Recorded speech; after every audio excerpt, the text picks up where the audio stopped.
So, we in that new year, new me season. Yes. But a lot of us still have some of the same goals from 2023. And a lot of y'all, and I know for sure because y'all came up to me and asked, You a did. lot of y'all wanted to start a podcast. Yes. I got good news for you, player. Spotify for podcasts is here for every need you have. We've been using Spotify for podcasters since we started our podcast. It's so easy. You literally record, edit, and upload all from your phone, your computer. So no matter what your setup looks like, you can start now.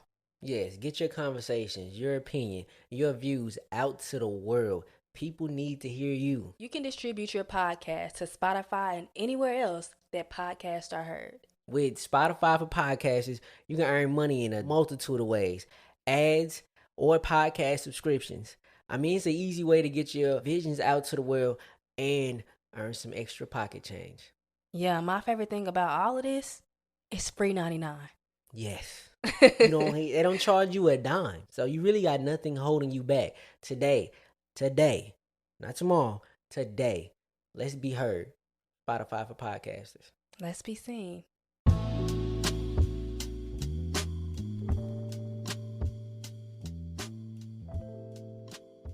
Welcome or welcome back to another episode of the For the Healthy Host podcast, where we talk about conscious living, self-awareness, and everything in between. I'm your host, Ree. Sunset Tim.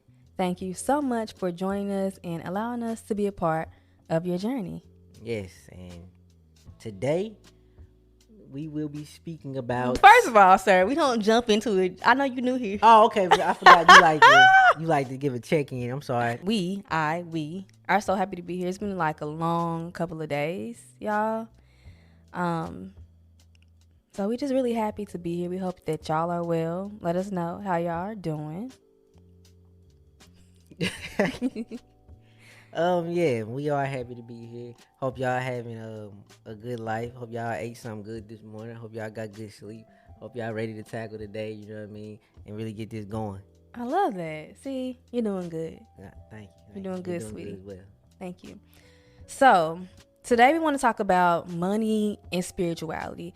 It's so funny because I think in general in society, money isn't something that's talked about. It's like taboo. It's like you don't speak about it. Even like in households, like people rarely speak about, money with their parents. I know I definitely didn't.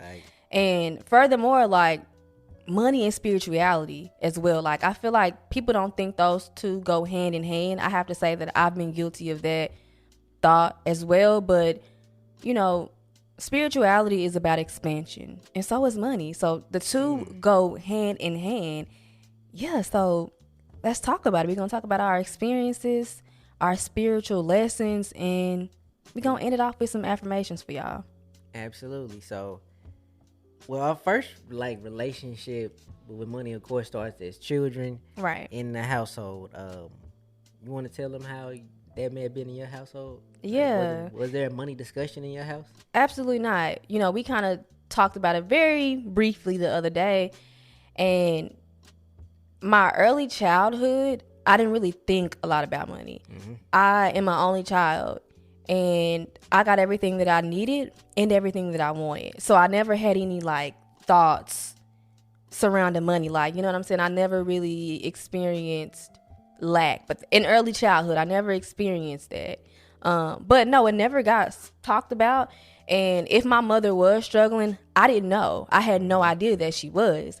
So again, in those early childhood days, I don't know. It's quite a blur. It was quite a while ago, really. But I don't have any memory of being thinking about money. Nothing negative. Nothing negative. Yeah, I was pretty neutral when it came to money at that point in my life. I think as kids, we're so simple that, we don't even really want expensive things at that age in the first place. So yeah, we don't necessarily, think about money at all. You know what I mean? As long as you can get a Happy Meal was $2.99, $3, candy from the store. You want simple things in life as a kid. How do we get back to them things as an adult is a different story as far as with money. Definitely. But I had the opposite upbringing. I got 3 brothers, single mom like you, and she did the best she could, and I had to realize money was limited at a earlier age. I'm sorry. I hate that for you. I really do. It wasn't like, I mean, as a kid, it didn't seem that bad until you look, back. It wasn't like we were in this great struggle. We were the average black family in the ghetto, struggling month to month, check to check. You know what I mean? How did you know y'all were struggling? Well, first off, by the neighborhood we lived in, like, okay, there were condemned houses around, and like, you can just tell, like, when you go to school and you ride past the suburban neighborhoods and you look back at your neighborhood, when you do a comparison, you can tell, like, at an age, I knew something was going on. We had, like, heavy policing in the neighborhood and things like that of that nature. So it's like, you kind of can tell, like, and in the household, like, when you ask for certain things, the answers you get back. I got you. When you come from a family that might be limited, you might hear a lot of "we'll see." I heard "we'll see" a lot. I heard that a lot. You did? Yeah, and you talk about like the neighborhood you lived in. I don't know if anybody knows, but we're from the same town. Yeah. And I lived on Lee Street. Yeah, you lived on Lee. You lived on. I lived at that time. I was like Mary and Ruth, but Mary and Ruth are like a couple streets apart. Right. And for people who aren't where we're from, which I'm sure most people are not. Hell no.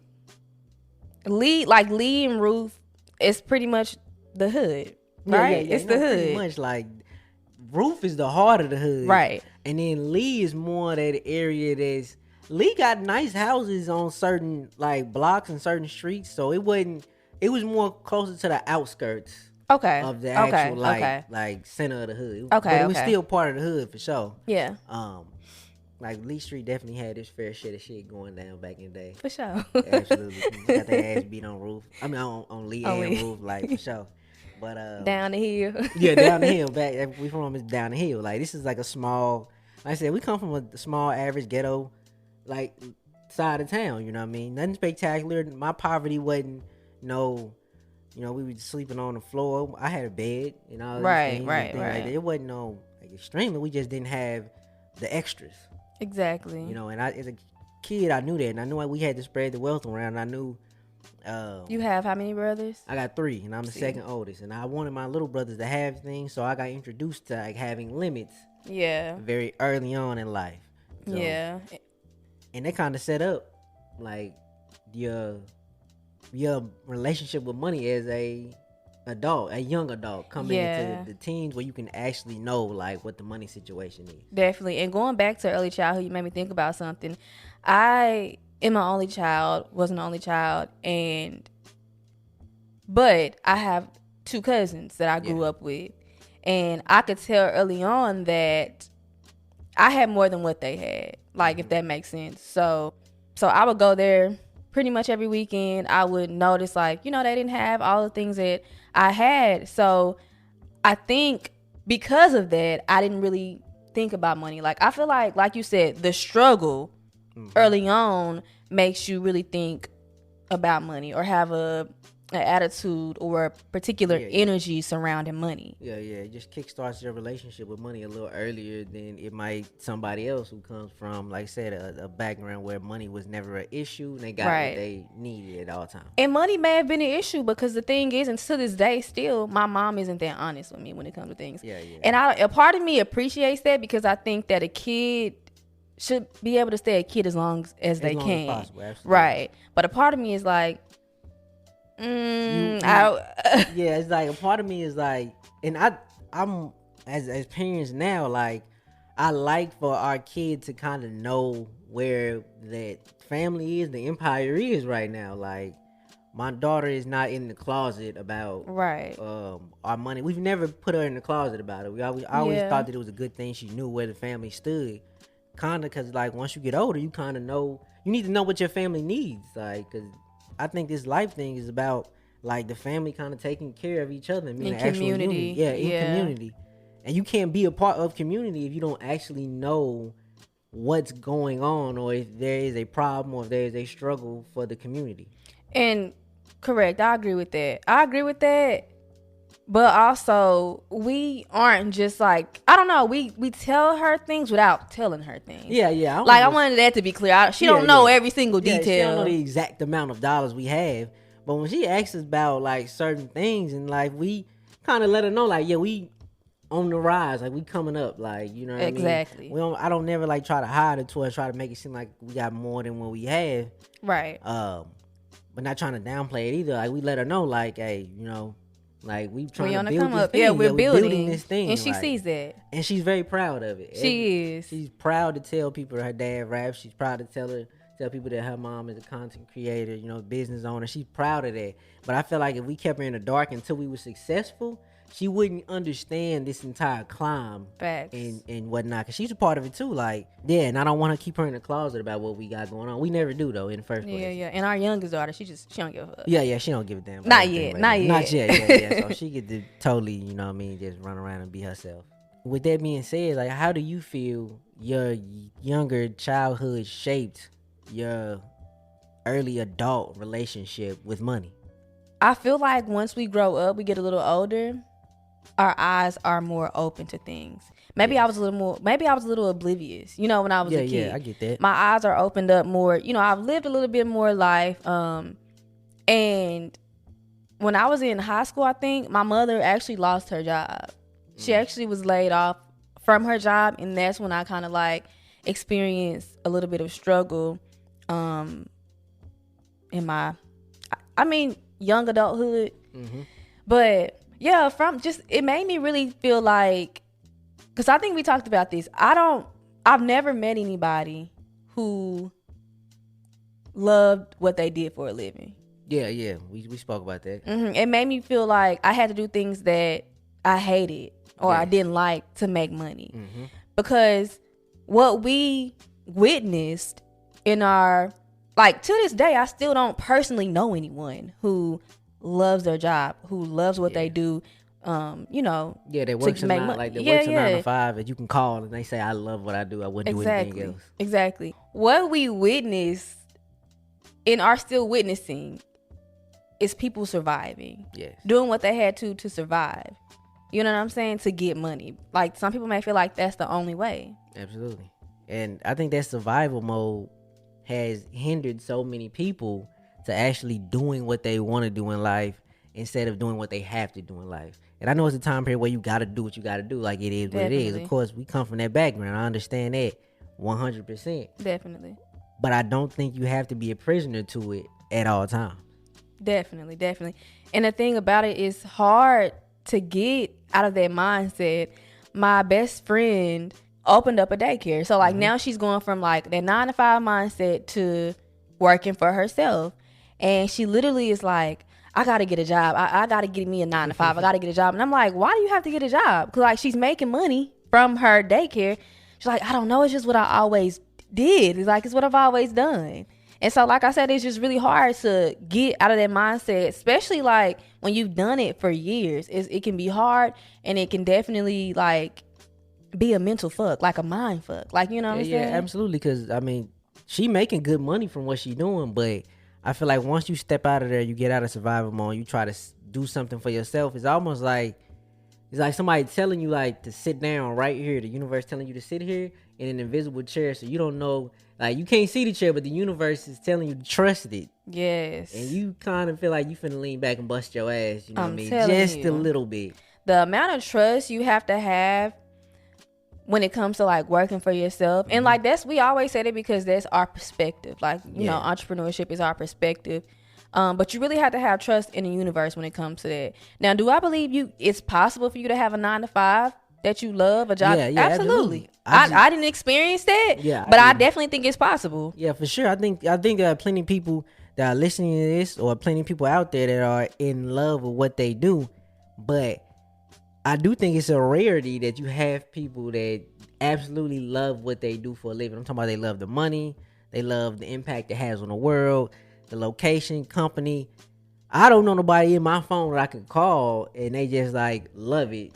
Right. 360 all the way. Right. But don't get me wrong, other people definitely, like, know people that are working for a great magazine or a regular. They know people, like, doing, like, tremendous jobs, like, and that's cool. But for the most part, from what I've seen and known in the world, most people don't love exactly what they do, and they're doing what they have to do for the most part. Right. And we've had this conversation, like, way prior to this, when we talk about we come from a long line of workers. Yes. Hard workers. Hard workers. And just going back, my grandmother actually was an entrepreneur, and it seemed as if she loved what she did. She like did upholstery, but I didn't see a lot of that.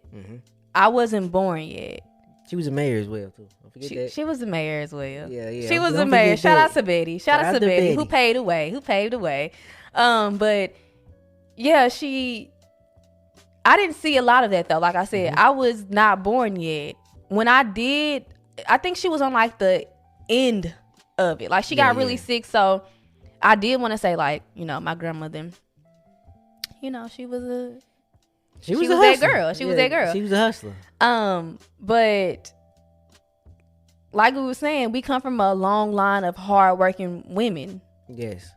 Yeah, for sure. Your mother works to this day long hours. My mother works long hours, and it's survival mode, but it's also a love language. Absolutely, it's a love language. They do this for us. Like, they don't do this out of, I don't think they do it out of pure joy. They do it for their children. They do it for, because they have to. They have to, like, to provide a livelihood for their kids, a better life for them. And like, all of that led up to this moment right here. Right. Everything my mom did led up to this podcast. Everything your mom did led up to this. You know what I mean? So I love them the bottom of my heart. So grateful. Black women have always held our communities down since we got off the boats. Facts. So shout out to all the black women in the world out here getting their bag and doing your thing. Period. But my upbringing with money was kind of similar to that, to an extent. I come from like a long line of, the women in my family all worked. The men of my family, they was all like hustlers. They was all in the streets. You know what I mean? Yeah. So I come from a real bet it all at any moment kind of like lifestyle. They risk it all for one play. Like it, and that's just kind of the nature of how we grew up. Which gave me positive things, and it also gave me negative things. Both sides did. Seeing the women in my family always go to work let me know, like, you can sustain a living. It might not be the most flashiest, but your kids will never go hungry. You have a place to stay.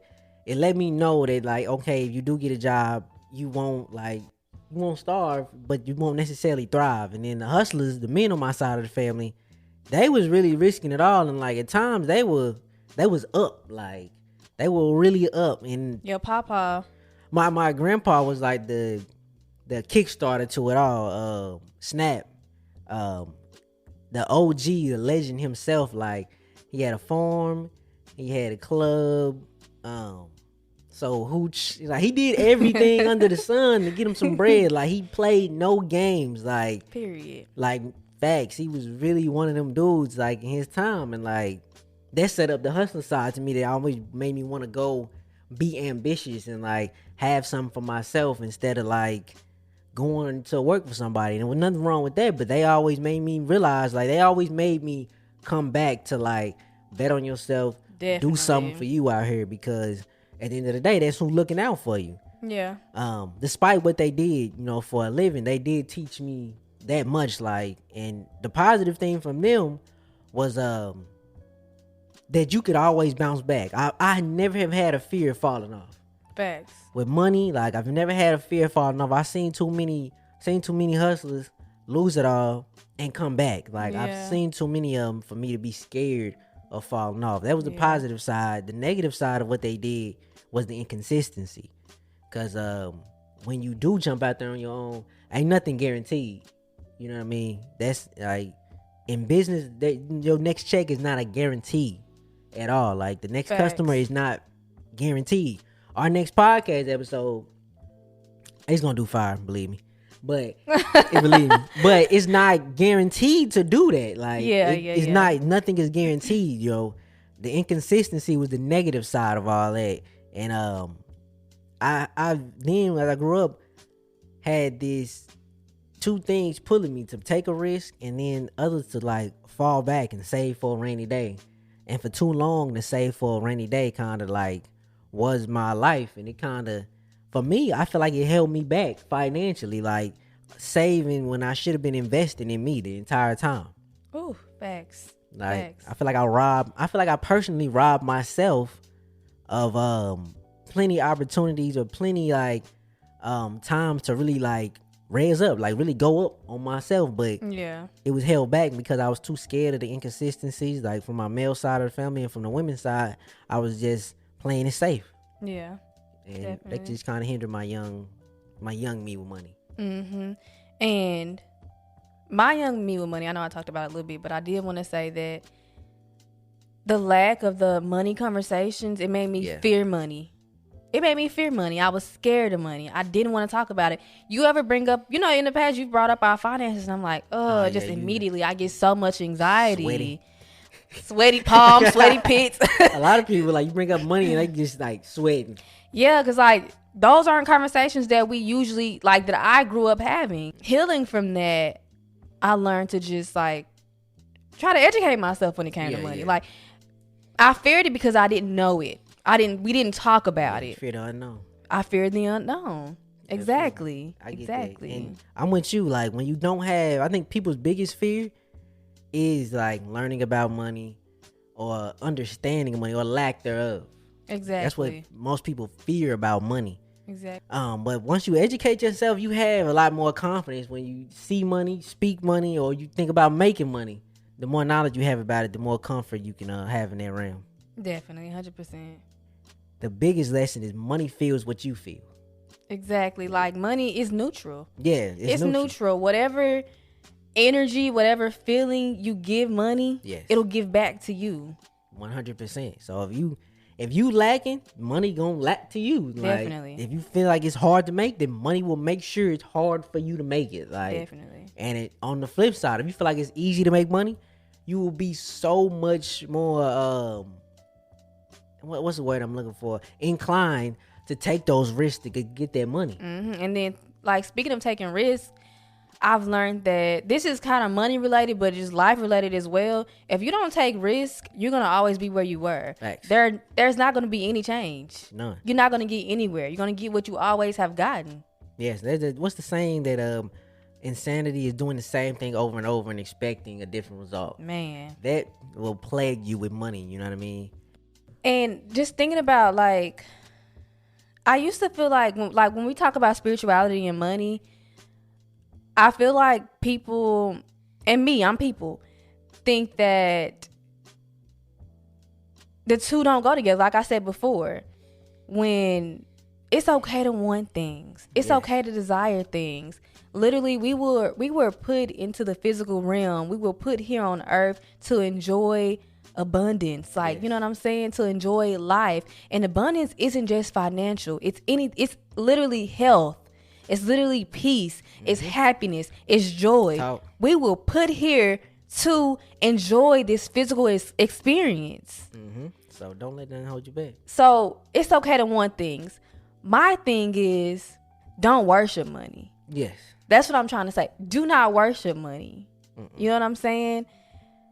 Or the material things. I'm gonna always root for spiritual success over anything. You know what I'm saying? Absolutely. Happiness, joy. And you'll find that when you grow spiritually, your bank account grows. Yeah. Like, literally, like, when you continue to put in that work on you, like on yourself, everything else just falls in line. Yeah. You inherently become more abundant. You inherently become money. We literally are money. We are money. We're literally money. One of my favorite, remember I showed you that TikTok? I'll put the creator, I'll put their name in the description box or the podcast notes. But he was saying, I am money. Yes. He was like, literally, we're so iconic, so abundant, so a whole bunch of other stuff he said too, that they made money at the thought of me. And that's strong, bro. And he was like, anytime you think that you need more money, what you really need is more of you. Yes. Because you are money. I am money. It's my favorite.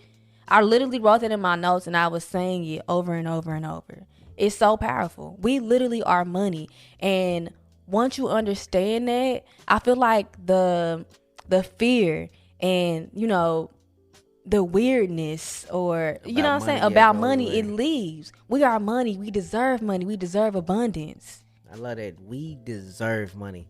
Because I don't want anybody to kind of be like I was at one point in time. Like, you didn't want money out of the fear of what might happen if you get money. You know what I mean? Don't let that hold you back from money. Like, the fear of what might happen if you do get money, or who you might be. You might be a little different, but that might be a great thing that you're different. You know what I mean? Go get you some so that you can have that lifestyle that you want to have. And when I say lifestyle, if it's the cars or whatever you want, let that be. For me, it's the time. Yes. That's the biggest thing that money can get me. What I need it for is time. Because if I got time, everything else gonna fall in line. Like, definitely. If I got time, I can get whatever I want out here. Yeah. But when you don't got time and you got to be at this place at that time and here and there, so many obligations, obligations and whatnot, you drain just because you gotta have a little money in survival mode. Then, you know what I mean, you try to put yourself in a little bit of trouble, and that's how you can get the two kind of, you know, get messed up about money and energy. Yeah, and just thinking about people not wanting to change when they get money, you're gonna change. You're gonna change. Do you fucking think that I want to get money, but I'm not gonna change? Like, that's the point. Yeah, you're gonna change. That's to get the point. Money, you know what I'm saying? And when you get money, when you get financial abundance, you have the ability and the opportunity to explore yourself further. You have the opportunity, the ability to go to a fucking yoga class, to get a green juice, to journal, to go to a coffee shop, to really enjoy what life is really about, the beautiful small things. Yes. That's the point. I'm going to get money. I am money, first of all. And I'm going to change. Yes, I'm going to change. I'm going to change. I'm changing. Like, you going to change. Like you said, getting money to do them things. Like, I get money to have time. I get money I get money so I can get a hammock and go to the park, bruh, at 11:30 when nobody's there, bruh, and eat me a little sando, little Sammy. You know what I'm saying? That is money. If you can do that on a Tuesday, that is money. You're doing good. You're doing living. Good. Where if you can go to the park, get in the hammock, eat a sandwich on a Tuesday at 11, drink a little poppy, drink me a poppy. You know what I'm saying? Like, that's what I need money in my life for. I think I had a bad relationship when I thought I needed money just to, like, be around, just to hang, like, and impress other people. Then we got a problem, because when you have the mindset of getting money to impress other people, you're gonna feel it's like it's never gonna be good enough. You're gonna have to keep getting more and more of these things to impress other people. But I don't want money for others. I want money for me. I want money for my children. I want money for my children's children. You know what I'm saying? Thanks. To build legacy and generational wealth, something that wasn't really given to me. Yes, and go get you some money so you can have the time to work on you. You saying go get you some money? Like when they told you? Yeah, they told me go get you some money. Like, for real. Like, my cousins, when they said that shit is instilled in me. And ultimately, when I say go get some money, like, what you mean? Go get yourself. Like, go find yourself. Go be yourself, and the money gonna come. Like, so when I say go get some money, go get some more of you. Okay. You know what I'm saying? Okay, let it be clear. Let it be clear. Like, Let's be clear. I ain't just talking about a dollar. When I say go get money, you are currency as well. Like, okay, your individuality is currency. So, dog, go get you some money. Go get you some you. The more you get closer to being yourself, the closer you are to a bag. My music got so much better when I start being me. Period. Like, everything gets so much better when you start being you. Facts. Like, it all aligns. Time, money, energy, creativity. You gonna need a little bit of all that to really run this life up how you run it up. For sure. And just thinking back about, like, how I had that lack, idea of money on this, like, healing journey, I've grown to know and realize that there is enough for everybody. Yes. There's literally enough money to go around, enough abundance for everybody. Just because I have abundance don't mean the next person won't have it. Mm-mm. You know what I'm saying? And just because the next person has it don't mean I won't. Yes.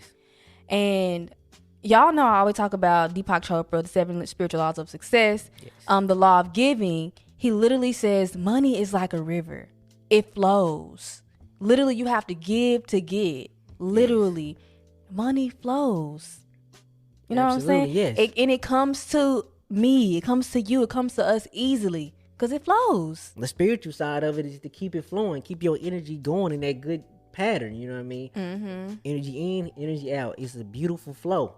But when you are stagnant, like with money, like we talking about the financial part, you just like living and not making more money, then you start to see your money shrink up. Yeah. Because you haven't put any more money out there to bring it back to you.